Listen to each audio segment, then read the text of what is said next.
오늘 저녁엔 우리가 민수기 22장으로부터 우리들의 성경 여행을 계속 해 나가겠습니다. 민수기 22장입니다. 우리는 지난 주일 아침 설교를 통해서 발람이라는 인물에 대한 것을 충분히 공부를 했습니다. 그런데 그 여러 국면들, 발람 사건 속에 담겨진 여러 가지 것들을 우리가 오늘 좀 더 자세히 살펴보면서 우리의 삶을 향하신 주님의 교훈을 얻을 수 있는 그런 시간이 되기를 원합니다. 자, 22장은 발람을 초청하는 모압 왕 발락의 이야기로 시작이 되죠. 모압 왕 발락이 어떻게 발람을 초청했는지, 그리고 하나님의 그 directive will, 직접적인 뜻이 아닌 permissive will, 하나님의 허락하신 뜻을 따라서 가려고 했던 발람의 실수와, 그리고 발람의 길을 가로막고 있었던 천사를 보지 못한 발람의 한순간 짐승보다 못한 인간으로 전락해버렸던 그때의 모습들에 대한 것들을 지난 주일 아침 말씀을 통해서 우리가 함께 나눈 바 있습니다. 자, 그런 모든 우여곡절을 이제 겪은 끝에 발람은 모압 왕 발락에게로 나아갔습니다. 발락은 발람을 모압 평야에 캠프를 치고 자리를 잡고 있는 이스라엘 백성들이 내려다 보이는 몇 군데의 포인트로 발람을 데리고 가는데, 그 첫 번째 포인트인 기럇 후솥이라고 하는 언덕으로 발람을 데리고 갑니다. 자, 36절부터 41절까지 말씀을 한번 읽어볼게요. 36절부터 41절입니다. 같이 읽겠습니다.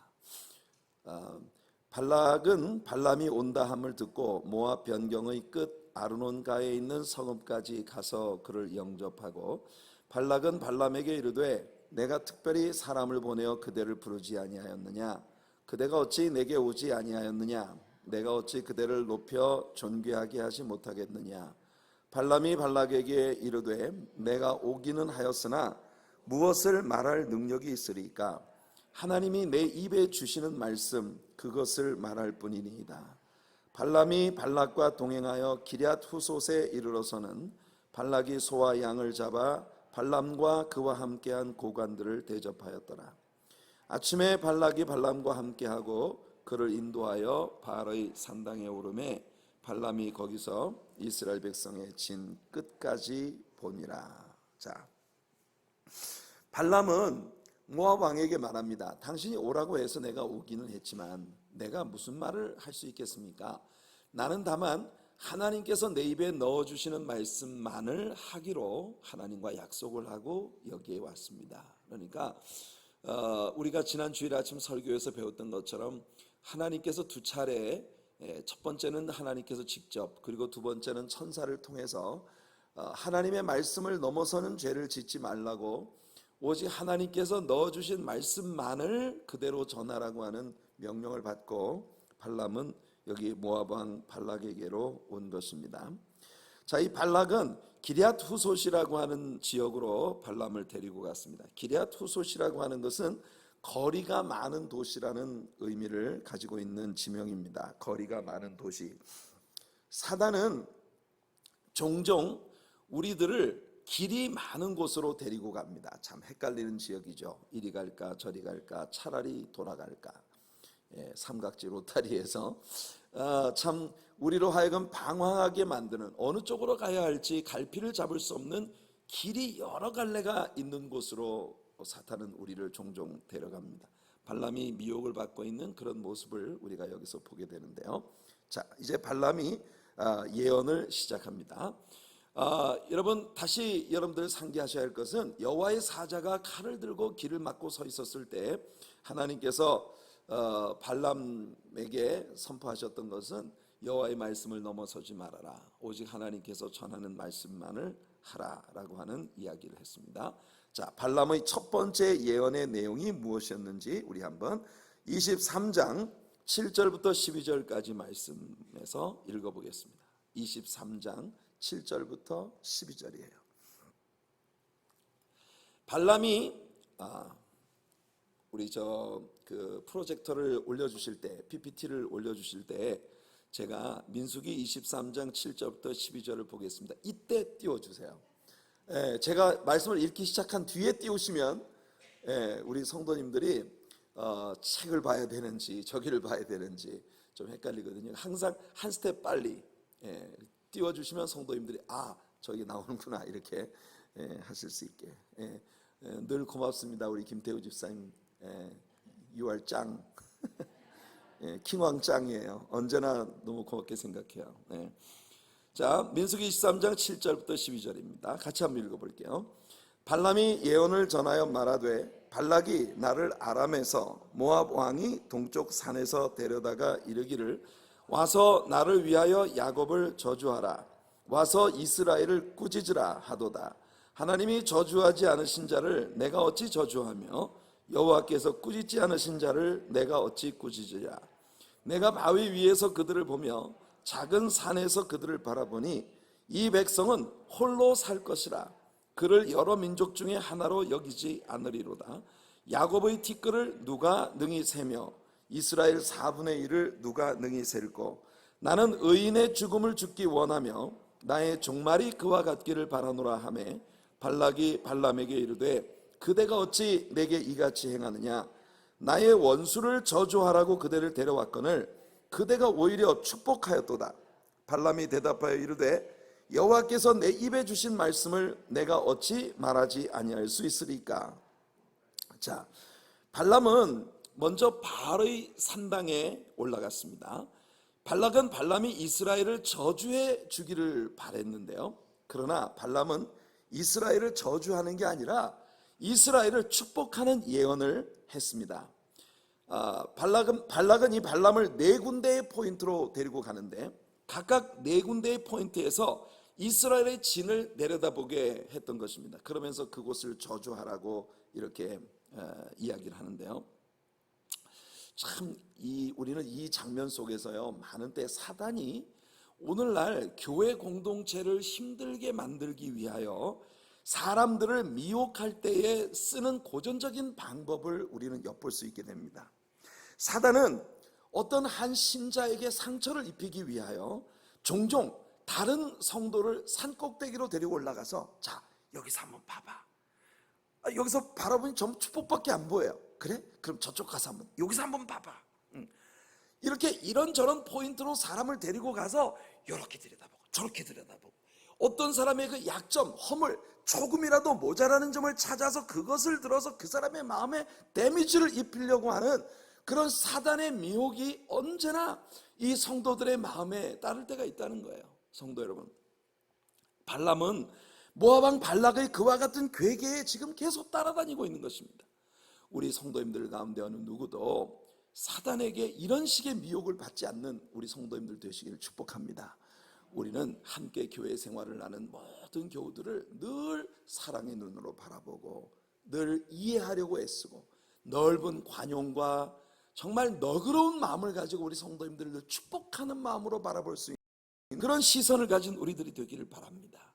참 많은 경우에 한 사람을 넘어뜨리려고 하면 사단이 그 사람에게 다른 성도의 약점, 허물 이런 것들을 요리 살피고 저리 바라보고 거봐 내가 그럴 줄 알았어. 찾아보면 나온다니까. 털면 안 나오는 사람 없어. 막 이러면서 쾌재를 부리게 만드는 거죠. 사람들을 갖다가 요리조리 바라보면서 사람들을 상처를 입히고 하는 이런 일들이 오늘날의 교회 안에 너무나 많이 자행되고 있다는 것입니다.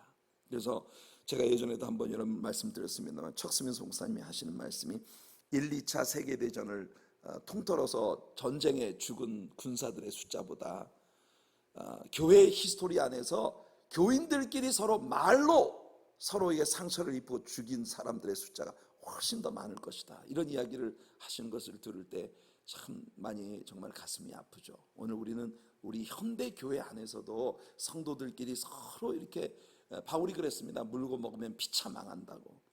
그런데 오늘날 교회 안에서 우리는 얼마나 그런 현상들을 많이 볼 수 있는지 몰라요. 여러분, 사단에게 이렇게 저렇게 끌려다니면서 사단의 그 종로로 타는 그런 일이 여러분들에게는 꿈에라도 없으시길 바랍니다. 아멘. 우리는 그저 늘 너그럽고 아주 제너러스한 그런 마음으로 성도들을 서로 사랑의 마음으로, 긍휼의 마음으로, 불쌍히 여기는 마음으로 서로를 바라볼 수 있는 참 인정 많고 하나님의 사랑 많은 그런 성도님들이 되기를 간절히 소원합니다. 자, 우리가 방금 읽었던 첫 번째 예언에서 발람은 이스라엘 백성들이 하나님께로부터 부르심을 받고 다른 민족으로부터 완전히 구별함을 받은 아주 유니크한 민족이라는 것을 선포하고 있어요. 9절에 보면 내가 바위 위에서 그들을 보며 작은 산에서 그들을 바라보니 이 백성은 홀로 살 것이라. 이 홀로 산다는 것이 아주 다른 사람들 없는 곳에서 저 광야에서 혼자 외롭게 산다는 그런 개념이 아닙니다. 타의 추종을 불허하는 민족이다, 그런 뜻이에요. 아무도 범접할 수 없는 아주 유니크한 그런 그 하나님의 백성으로 이 사람들은 부름 받았다는 거예요. 그래서 그를 역사 가운데에서 절대 여러 민족 중에 하나로 여기지 않을 것이다. 이게 발람의 예언입니다. 그러니까 이스라엘 민족은 하나님께서 아주 독특하게 다른 민족들과 비교가 불가능한 아주 독특한 그런 특성을 위해서 쓰임을 받도록 하나님이 부르셨다는 것이에요. 탁월한 민족이라는 거죠. 더 나아가서 10절에서 야곱의 티끌을 계수할 자가 없고 이스라엘의 4분의 1도 셀 수 있는 자가 없을 정도로 이스라엘이 크게 하나님께 복을 받고 성장을 할 것을 발람이 예언을 한 것입니다. 자, 지난 주일 아침에도 잠시 언급을 했습니다만 우린 여기서 아주 발람의 말 가운데 재미있는 말 하나를 듣죠. 10절 후반에 보면 발람은 말하기를 나는 의인의 죽음을 죽기 원하며 나의 종말이 그와 같기를 바라노라, 이렇게 말하고 있는 것이에요. 여러분, 당연히 이 말은 발람이 소원하기를 하나님께 축복받은 저 이스라엘 사람들처럼 살고 저 이스라엘 사람들처럼 하나님 앞에 복된 그런 자녀로 죽음을 죽기를 난 원한다, 이렇게 발람이 이야기하고 있는 것이에요. 흥미로운 말입니다. 저는 역사 가운데 교회 안에 드나드는 수많은 사람들이 발람과 같은 고백을 하고 있다고 생각을 해요. 많은 사람들이 의인같이 살고 의인같이 죽기를 원하지만 중요한 건 뭐냐면 의인같이 살지는 않는다는 것입니다. 의인같이 살지 않는 사람이 어찌 의인같이 죽을 수가 있겠습니까? 기독교라고 하는 것은 죽을 때 필요한 종교가 아닙니다. 기독교는 살아있을 때 주님을 빛내는 종교입니다. 오늘 저녁 이것을 여러분들의 마음속에 꼭 새기실 수 있길 바라요. 그저 죽을 때만 의인같이 죽고 싶은 사람이 되어서는 안 됩니다. 정말 개인적 종말이 다가올 때 의인처럼 죽어 하늘나라에 가고 싶은 그 욕심 하나가 우리가 기독교 신자로 세상을 살아가는 유일한 이유라면 이건 비극이에요. 제가 지난 한 이틀 전쯤에 새벽 예배 시간에 그런 얘기를 했습니다. 지난 주일날 저녁에 우리 학교에서 김세윤 박사님을 모시고 학술 세미나가 있었습니다.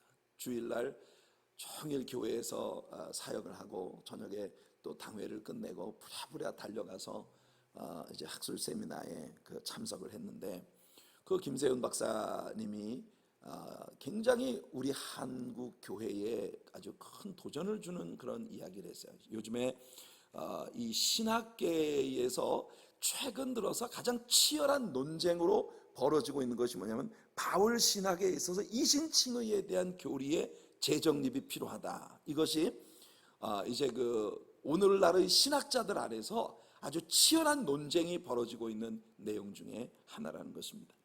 왜 오늘날의 교회가 이렇게 도덕적으로 타락하고 오늘날의 교회 안에 왜 이렇게 많은 문제가 있을 수밖에 없는 그런 교회가 되고 있느냐 하는 거예요. 그게 뭐냐면은 구원론에 대한 신학적 정립이 잘못되었기 때문에, 너무 미성숙한 신학적 정립 때문에 교회가 갈피를 못 잡고 길을 잃고 있다고 그렇게 김세현 박사가 지적을 하는 것을 들었습니다. 그분의 이야기는 뭐냐면 오늘날 교회 안에서 이 개혁교회 안에서 끊임없이 선포되는 것이 우리는 오직 믿음으로 말미암아 구원을 받는다. 그런데 믿음으로 말미암아 구원을 받고 우리가 영화롭게 되어지기까지의 그 과정, 그러니까 justification, sanctification, glorification, 그러니까 우리가 의롭다함을 받고 그 다음에 성화되어지고 그 다음에 영화롭게 되어지는 그 과정을 우리가 서서히 밟아가 가고 있는 것이라는 것이 지금까지 마르틴 루터의 종교개혁 이후에 개혁교회가 꾸준히 믿고 선포해온 믿음이었다는 거죠. 그런데 정말 우리가 예수 그리스도를 믿고 구원을 받았다면 그 구원받은 그때로부터 우리들에게 성화된 삶이 나타나기 시작해야 된다는 것이 오늘날의 이제 새 관점 학파들이 주장을 하고 있는 내용입니다. 물론 이 논쟁 가운데에서 다소 위험성을 가지고 있는 부분들이 없지 않아요. 그래서 오늘날 아주 치열한 논쟁이 이것을 둘러싸고 이제 벌어지고 있는데, 왜 오늘날의 교인들에게 도덕적인 성취도에 대해서 그렇게도 책임이 없고 우리가 의롭게 살아야 된다는 부분에 대한 어떤 하나님께서 주시는 무게감 같은 것이 오늘날의 교인들에게서 전혀 찾아볼 수가 없다는 거예요. 그 이유가 뭐냐 하면, 그 이유가 사람들이 모두 다 믿는다고 입술로 고백만 하면 일단 구원은 받았기 때문에 그 다음에는 우리가 어떤 삶을 살아가도 다 용서가 되고 우린 벌써 법정적으로 의롭다함을 받았기 때문에 결국 죽을 때 가면 하나님이 어떻게 해서라도 우리를 천국에 데려가신다. 그러니까 구원 그 이후에 우리들의 성화의 삶에 대한 책임을 오늘날의 교회 안에 있는 성도들이 전혀 느끼질 않는다는 거예요. 그런데 구원파라고 하는 이단이 일어나서 이 개혁교회를 굉장히 많이 공격을 하고 한동안 힘들게 했습니다. 그런데 그 김세영 박사가 하는 말은 뭐냐면, 왜 개혁교회가 구원파의 공격에 그렇게 힘없이 넘어졌는지 아느냐. 그것은 지금까지 개혁교회가 가르쳐왔던 신앙이 구원파의 가르침과 같았기 때문이라는 거예요. 그래서 오늘날의 교회 안에서 우리는 이렇게 꾸준히 일어나고 있는 비정상적인 일들을 본다는 거죠. 사랑하는 성도 여러분, 우리의 성화가 하루아침에 이루어질 수 있는 것은 아니라고 봅니다. 그렇지만 적어도 우리가 예수 그리스도를 믿는 믿음을 고백하고 구원함을 받은 자라면 적어도 천국의 시민으로서의 삶의 자존심, 그리고 바울 사도가 보여주었던 그런 구원받은 신자로서의 사명과 열정이 살아있는 그런 신앙이 우리들의 삶에서 나타나야만 된다는 거예요. 과거에 교회 들어오기 전에, 구원받기 전에 내가 하던 일들을 하나씩 버리게 되는 구체적인 변화가 우리들에게 두드러지게 나타나야만 된다는 것입니다. 예배 시간마다 주님께 와서 지난 한 주간 동안도 우리는 의롭게 살지 못했습니다라고 고백하고, 그 다음 주에 또 와서 지난주에도 우리는 하나님 뜻대로 살지 못했습니다라는 고백이 똑같이 늘 반복되어지는 그런 것은 분명히 문제가 있다는 것이에요. 저는 이 김세현 박사의 이 지적이 사실 오늘의 교회를 양육하고 있는 목사의 한 사람으로서 굉장히 우리들의 가슴 깊이 새겨야 할 그런 교훈이 분명히 담겨 있는 내용이라고 저는 생각합니다. 하나님의 성령께서 여러분들의 철학과 삶의 태도에 구체적이고 실질적인 변화를 가져다 주는 은혜가 있기를 예수님 이름으로 축원해 드립니다. 우린 변해야 됩니다. 변해야만 된다는 프레셔를 하나님의 성령께서 여러분에게 계속적으로 부어주시는 그런 은혜가 있기를 바라요. 성령께서 여러분들을 이끌어 주셔서 자원하는 마음으로, 자발적인 마음으로 주님을 기쁘시게 해드리기 위하여 여러분들의 사고가 변하고 언어가 변하고 교회 생활이 바뀌어지는, 제가 지난 주일날 설교를 끝내면서 그런 얘기를 했어요. 옛날 어른들 말에 개꼬리 3년 묻어두어도 속꼬리 안 된다더라. 근데 정말 너무나 많은 경우에 크리스천들이 교회 생활을 그렇게 오래 하는데도 도무지 변화가 없고 변하지 않는다는 걸 너무 자연스럽게 여기고 있는 오늘날의 가르침에는 분명히 문제가 있다. 초대교회를 보세요. 신자들이 변했습니다. 바울을 보세요. 확연하게 변했습니다. 베드로, 요한 보십시오. 얼마나 바뀌었습니까? 그런 변화가 우리들에게도 반드시 나타나야 된다는 거예요. 의인처럼 죽고 싶다는 소원만, 욕심만 우리 안에 있다고 해서 우리가 다 의롭게 죽는 거 아닙니다. 의인처럼 죽으려면 의인처럼 살기 위한 몸부림이 우리 안에 있어야 된다는 것입니다. 하나님의 성령께서 여러분들에게 그런 강박관념. 바울은 그랬어요. 내가 복음을 전해도 자랑할 것이 없는 것은 부득불할 일입니다. 부득불할 일이라는 게 무슨 뜻입니까? 내가 안 할 수가 없는 일이라는 거예요. 왜? 내가 복음을 전하지 않으면 내게 오히려 화가 미칠 것이라는 그런 강박관념이 바울의 마음에 있다는 거예요. 그거는요, 율법적인 올무에 의한 두려움이 아닙니다. 주님을 사랑하는 마음, 주께서 내게 베푸신 그 엄청난 사랑을 받았다는 관점 앞에서 주님의 나라를 위해 내가 공헌하지 않는다면 이건 정말 날강도다. 내가 주님께 얼마나 큰 사랑의 빚을 졌는데 이렇게 아무 일도 하지 않으면서 내가 신자라고 뻐기고 다닐 수가 있겠나. 그게 바울이 가졌던 부담이라는 거예요. 그 거룩한 부담이 오늘 저와 여러분들의 마음 안에 꼭 있게 되기를 바랍니다. 더 기도하지 않으면 못 견딜 것 같고, 더 성경을 공부하지 않으면 못 견딜 것 같고, 하나님의 나라를 위해서 더 많이 헌신하지 않으면 못 견딜 것 같은 그런 거룩한 부담이 우리들 모두의 마음 안에 있기를 예수님의 이름으로 축복해 드립니다. 자, 발람의 두 번째 예언의 이야기로 나갑시다. 23장 13절부터 19절까지 말씀을 우리 한번 읽어보겠습니다. 좋습니다. 읽겠습니다. 발락이 말하되 나와 함께 그들을 달리 볼 곳으로 가자. 거기서는 그들을 다 보지 못하고 그들의 끝만 보리니 거기서 나를 위하여 그들을 저주하라 하고 소빔들로 인도하여 비스가 꼭대기에 이르러 7 제단을 쌓고 각 제단에 수송아지와 수양을 드리니 발람이 발락에게 이르되 내가 저기서 여호와를 만나 뵐 동안에 여기 당신의 번제물 곁에 서소서 하니라. 여호와께서 발람에게 임하사 그의 입에 말씀을 주시며 이르시되 발락에게로 돌아가서 이렇게 말할지니라. 발람이 가서 본즉 발락이 번제물 곁에 섰고 모압 고관들이 함께 있더라. 발락이 발람에게 이르되 여호와께서 무슨 말씀을 하시더냐. 발람이 예언하여 이르기를 발락이여 일어나 들을지어다. 십볼의 아들이여 내게 자세히 들으라. 하나님은 사람이 아니시니 거짓말을 하지 않으시고 인생이 아니시니 후회가 없으시도다. 어찌 그 말씀하신 바를 행하지 않으시며 하신 말씀을 실행하지 않으시랴. 와우, 확인사살이에요. 첫 번째 예언에서 이스라엘은 다른 민족이 도저히 쫓아갈 수 없는 독특한 축복을 받은 민족이라는 걸 선포했는데, 두 번째 예언에서 발람은 말하기를 하나님은 사람이 아니시기 때문에 절대 햇소리 하시는 분이 아니시다. 그거예요. 하나님은 뜻을 정하셨으면 그 뜻을 반드시 행하시는 분이시다. 하나님은 거짓말을 하지 않으시고 인생이 아니시니 후회가 없으시도다. 어찌 그 말씀하신 바를 행치 아니하시며 하신 말씀을 실행하지 않으시겠느냐. 그러니까 첫 번째 했던 그 예언은 그대로 성취될 것이라고 하는 걸 다시 한번 컨펌하고 있는 것입니다. 참 여기까지는 꽤 괜찮은 선지자예요. 그렇죠? 발락이 그 우상들에게 바치는 번제물을 다 제단을 만들어서 쌓아놓고 있는데 당신은 여기 서시오. 나는 저기 가서 여호와 하나님께 묻고 오겠어. 여러분, 우리 하나님의 사랑교회 모든 성도님들이 적어도 이 세상 사람들에게 이렇게 선포할 수 있는 우리 성도님들 되시길 축복합니다. 여러분들이 교회로 나올 때마다 난 거기 가서 하나님 말씀 듣고 올 테니 당신 하고 싶은 거 하시오. 여러분들의 친구들에게 그렇게 말할 수 있기를 바라요. 수요일날 오후에 골프 치러 가자고 하는 사람이 있으면 넌 가 골프 쳐라. 난 하나님 음성 듣고 올게.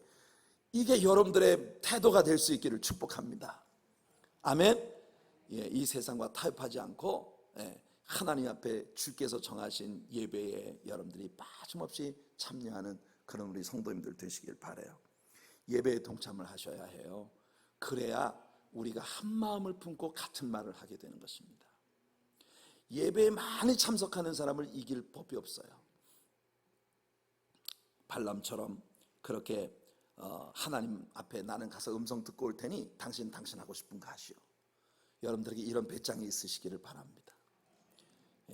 아무튼 여기까지는 꽤 괜찮았어요.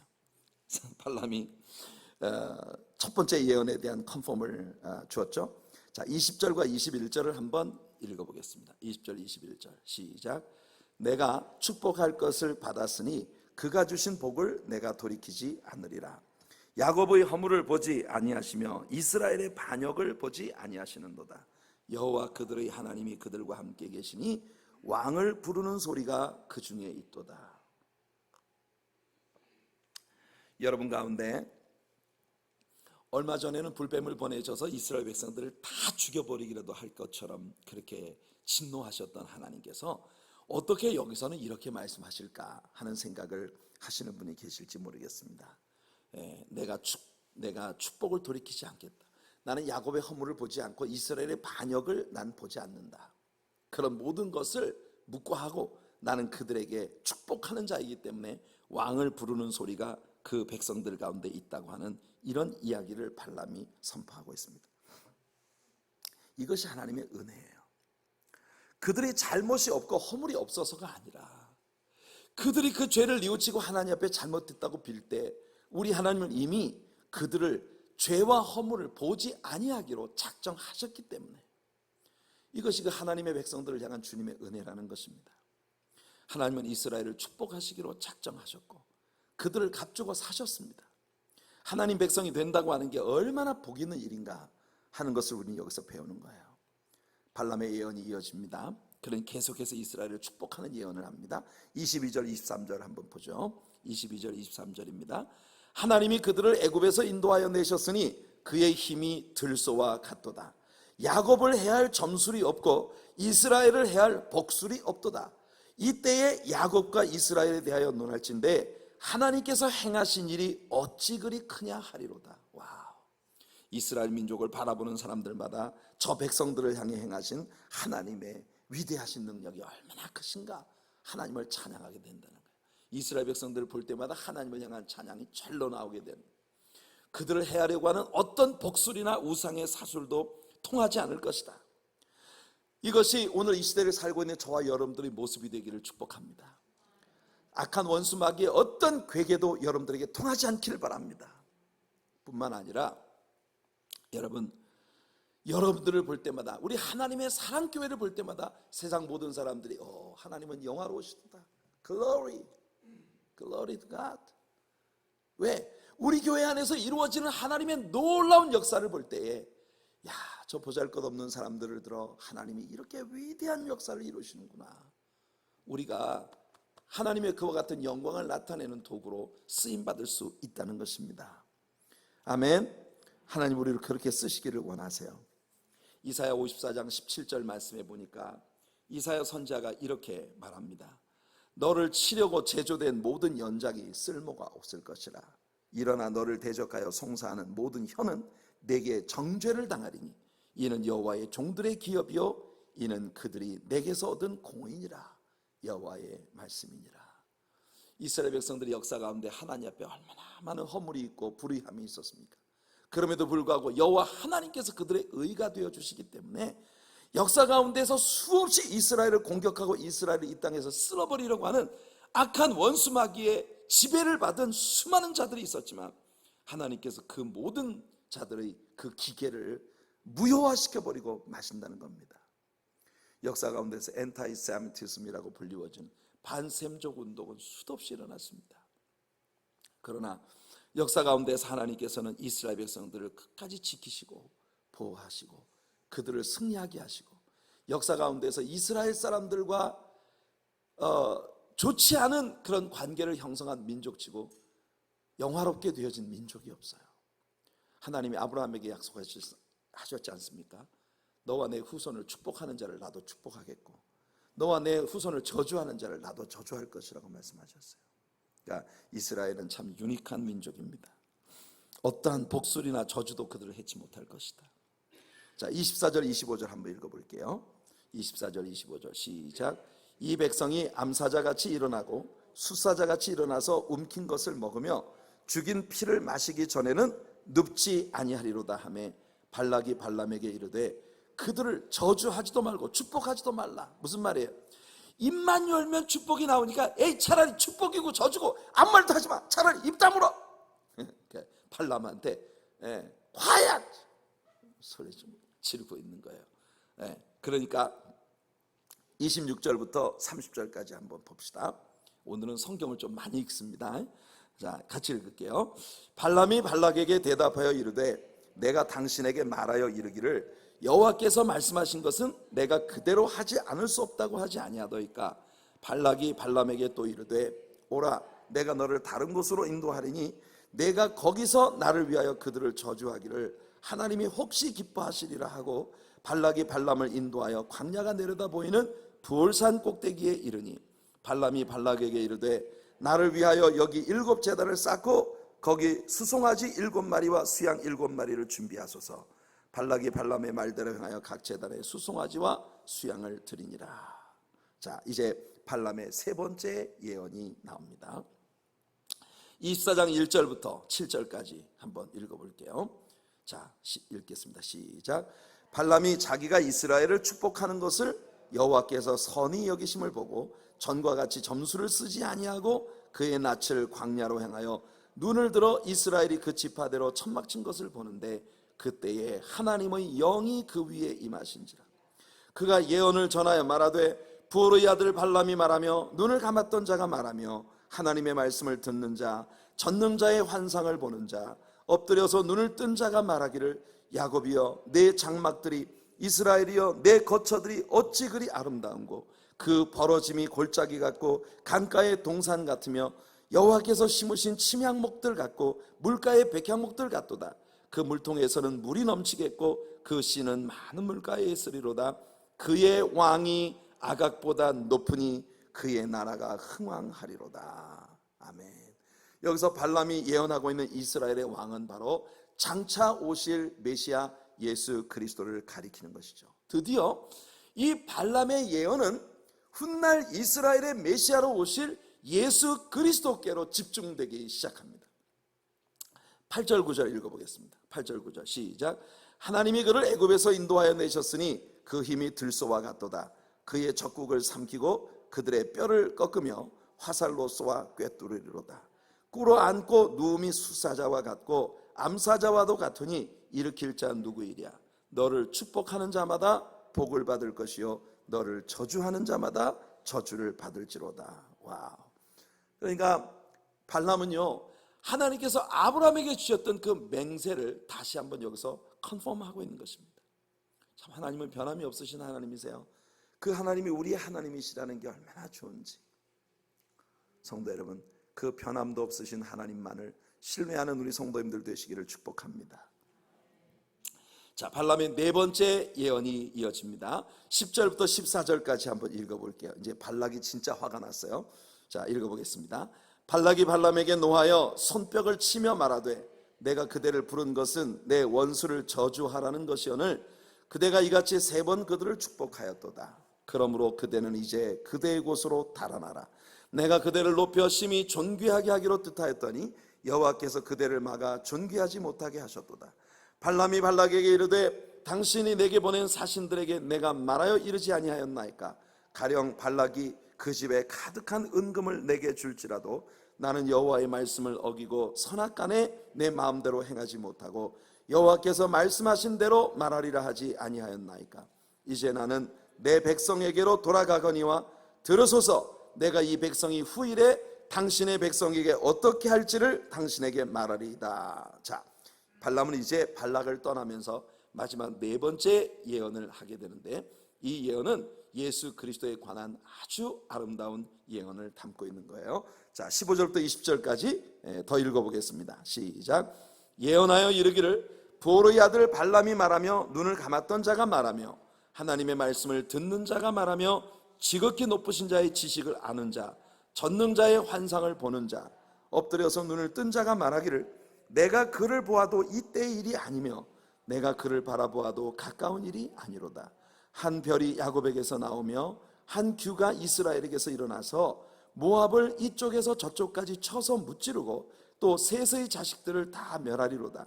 그의 원수 에돔은 그들의 유산이 되며 그의 원수 세일도 그들의 유산이 되고 그와 동시에 이스라엘은 용감히 행동하리로다.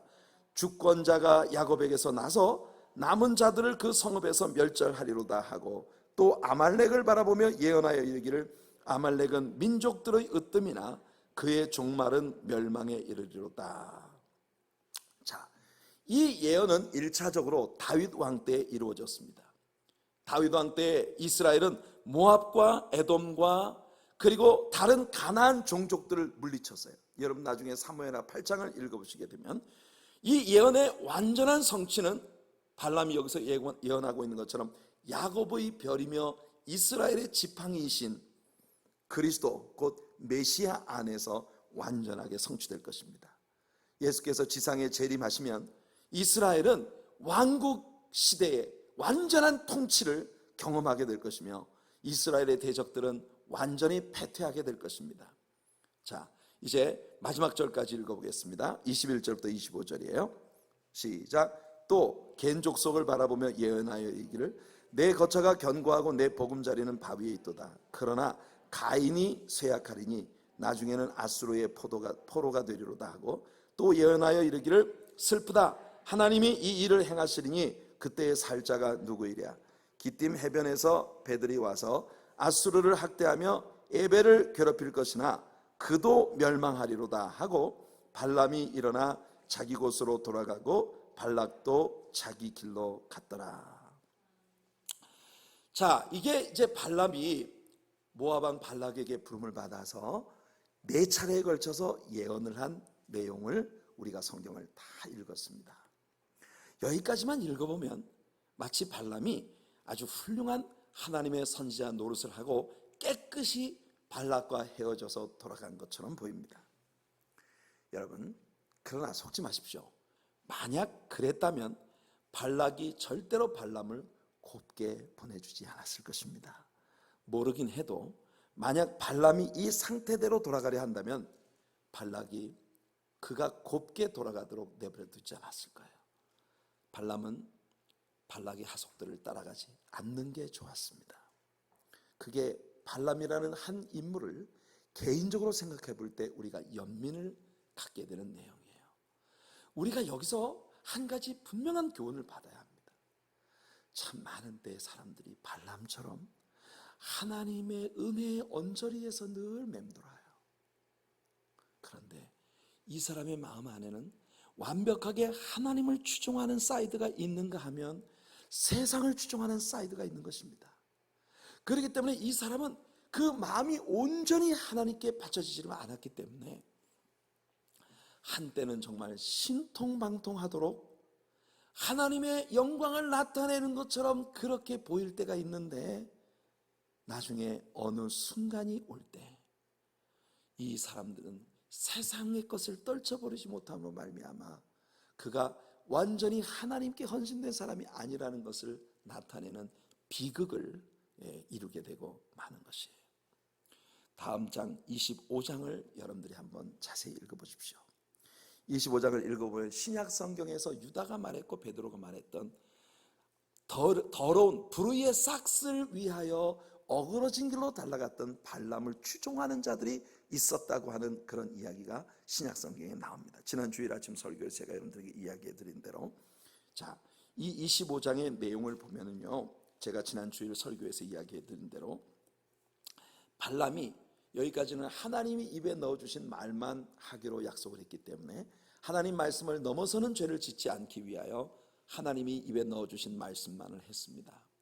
그러나 노발대발해서 절대 곱게 발람을 보내주지 않을 발락에게 발람이 떠나면서 그 귀에 꾀를 내어준 것입니다.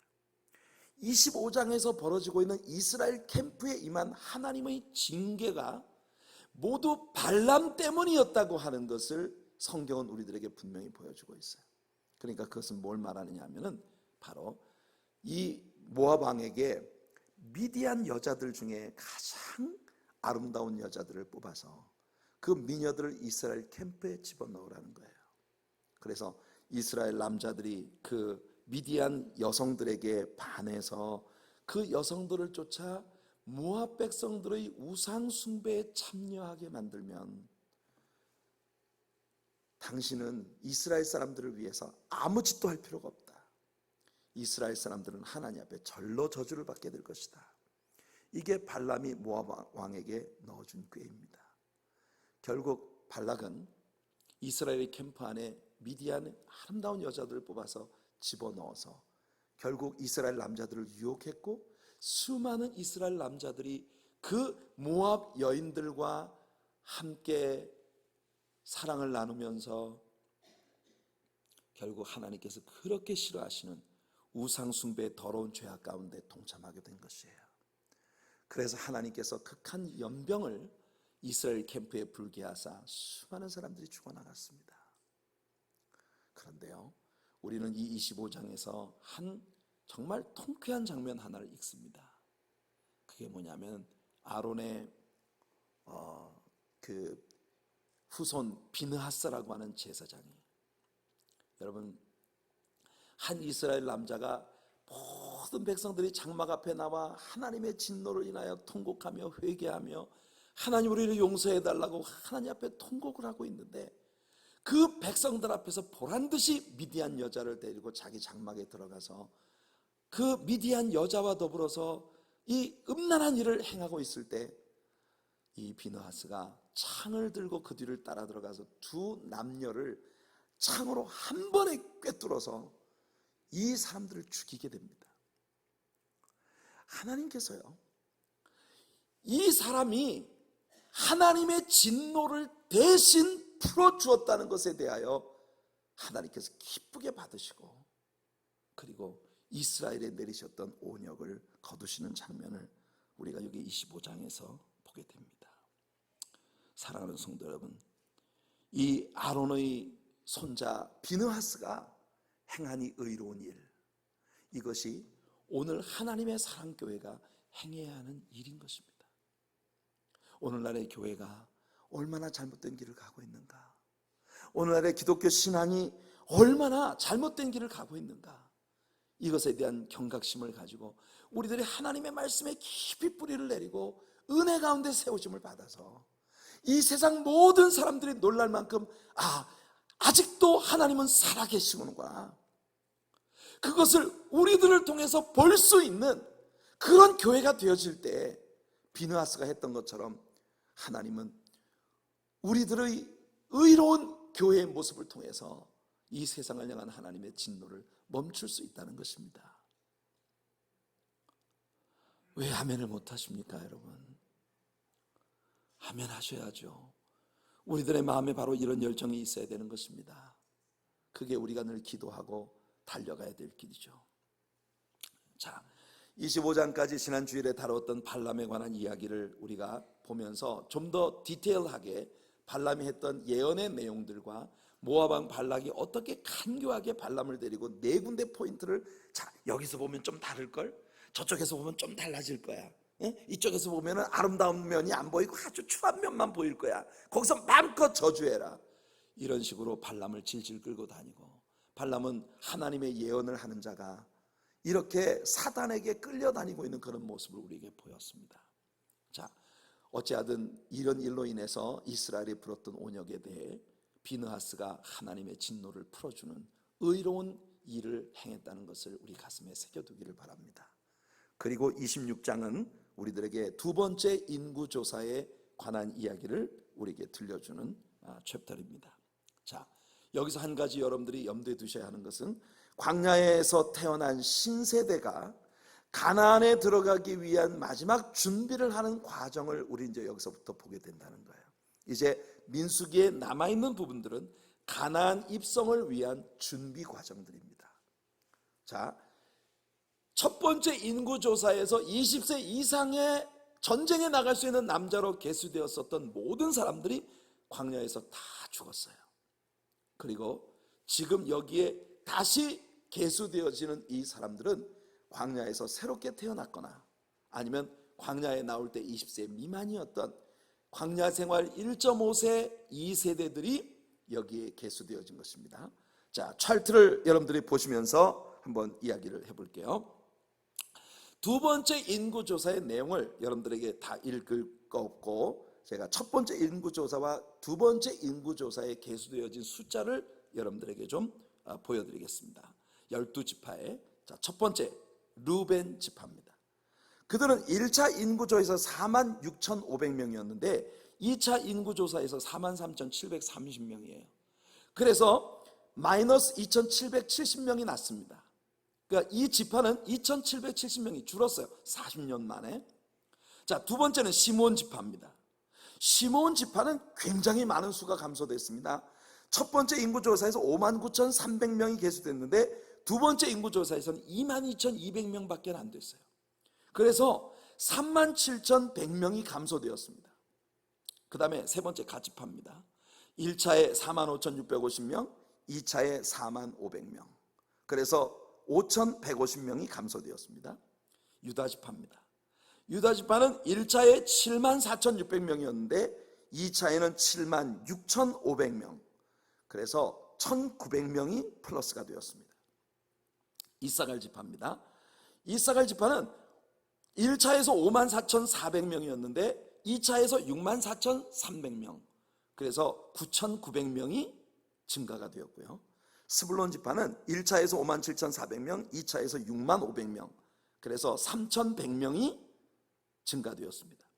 에브라임 지파는 1차에서 45,500명, 2차에서 32,500명, 8,000명이 감소되었습니다. 그리고 므낫세 지파는 1차에서 32,200명, 2차에서는 52,700명. 그러니까 아마도 이 가장 큰 증가세를 보인 종족이 바로 이 므낫세 지파입니다. 근데 여러분, 에브라임과 므낫세는 사실은 요셉의 두 아들입니다. 그렇기 때문에 이 에브라임 지파와 므낫세 지파를 합치면 모든 다른 그 지파들의 숫자와 대등한, 근데 나중에는 이 에브라임 지파와 므낫세 지파, 요셉에게 다른 형제들의 2배의 축복을 하나님께서 주시리라고 약속을 하셨는데 그 약속들이 이루어져 가는 것을 우리는 보는 것이에요. 베냐민 지파는 35,400명이었다가 지금은 45,600명입니다. 1200명이 증가됐고요. 단 지파는 62,700명이었다가 64,400명으로 1,700명이 증가가 되었습니다. 이때까지만 해도 이 단 지파가 굉장히 부흥하는 지파였단 말이에요. 그런데 가나안 땅에 정착을 하고 난 후에 이 단 지파는 어디론가 사라져 버립니다. 참 불행한 지파죠. 나중에 우리가 그 부분에 대한 이야기를 하게 될 거예요. 자, 그러면 아셀 지파는 1차에 41,500명, 2차에 53,400명, 11,900명이 증가됐고요. 납달리 지파는 53,400명이었다가 2차에 45,400명, 8,000명이 감소가 되었습니다. 자, 전체 통계를 한번 보세요. 1차에 계수되어진 인구가 60만 3,550명이었습니다. 그런데 2차에 조사되어진 인구가 60만 1,730명이 되었어요. 그래서 전체를 따져보니 1,820명이 감소되었습니다. 자, 여러분들은 어떻게 생각하십니까? 이들은 지금 광야 생활 40년을 걸어온 거예요. 광야에서 농사도 지은 적이 없습니다.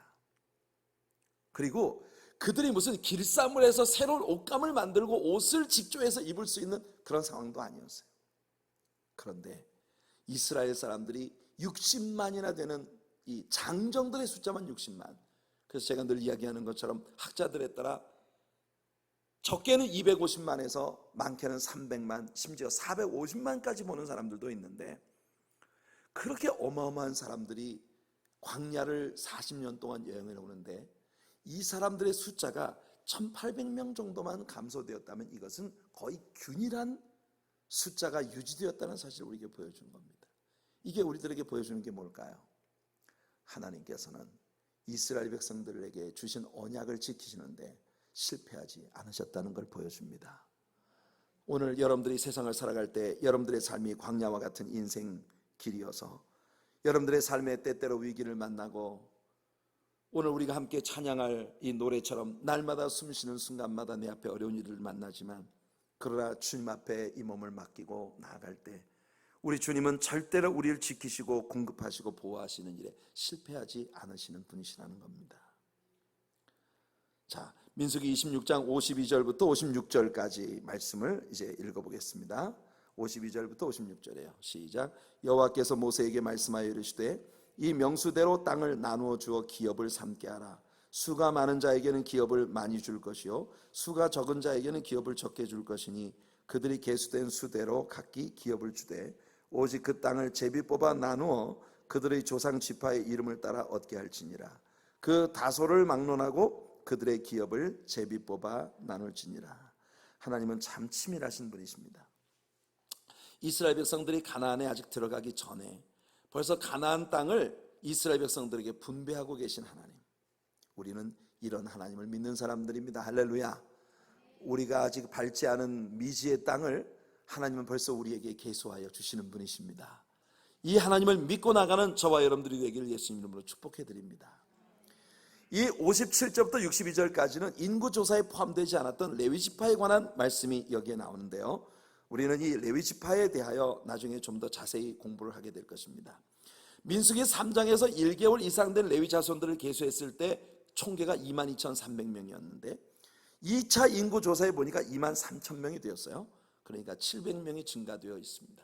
이 레위지파는 특별히 성전 종사자들로 하나님 앞에 구별되어진 그런 사람들이었습니다. 자, 이제 마지막 63절부터 65절까지 읽겠습니다. 이는 모세와 제사장 엘르아살이 계수한 자라. 그들이 여리고 맞은편 요단가 모압 평지에서 이스라엘 자손을 계수한 중에는 모세와 제사장 아론이 시내 광야에서 계수한 이스라엘 자손은 한 사람도 들지 못하였으니 이는 여호와께서 그들에게 대하여 말씀하시기를 그들이 반드시 광야에서 죽으리라 하셨습니다. 이러므로 여분네의 아들 갈렙과 눈의 아들 여호수아 외에는 한 사람도 남지 아니하였더라.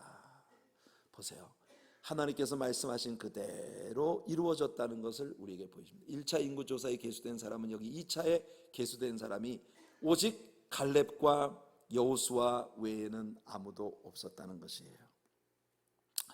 이제 27장은요 모세의 죽음과 후계자를 세우는 장면이 나오는데 이건 이번 주일 아침 설교에서 우리가 같이 다루도록 하겠습니다. 자, 여러분 어떻습니까? 여러분들의 인생은 참으로 많은 때 광야와 같은 인생이고 기대하지 않았던 많은 어려움들과 생각지 않았던 그런 시련들이 여러분들의 삶에 느닷없이 덮쳐오는 때가 참 많다는 거예요. 그러나 이스라엘을 지키시는 자는 졸지도 아니하시고 주무시지도 아니하시는 분이십니다. 그분은 우리가 오늘 성경에서 배운 것처럼 하나님의 언약 백성들을 지키시는데 절대로 실패하지 않으셨어요. 그 하나님이 저와 여러분들의 하나님이시라는 겁니다. 그 하나님을 믿음으로 받아들이는 저와 여러분들의 삶이 되고 언제나 믿음으로 주님을 바라보며 주님 안에서 승리하며 나가는 주님 백성들이 되기를 예수님 이름으로 축원해 드립니다.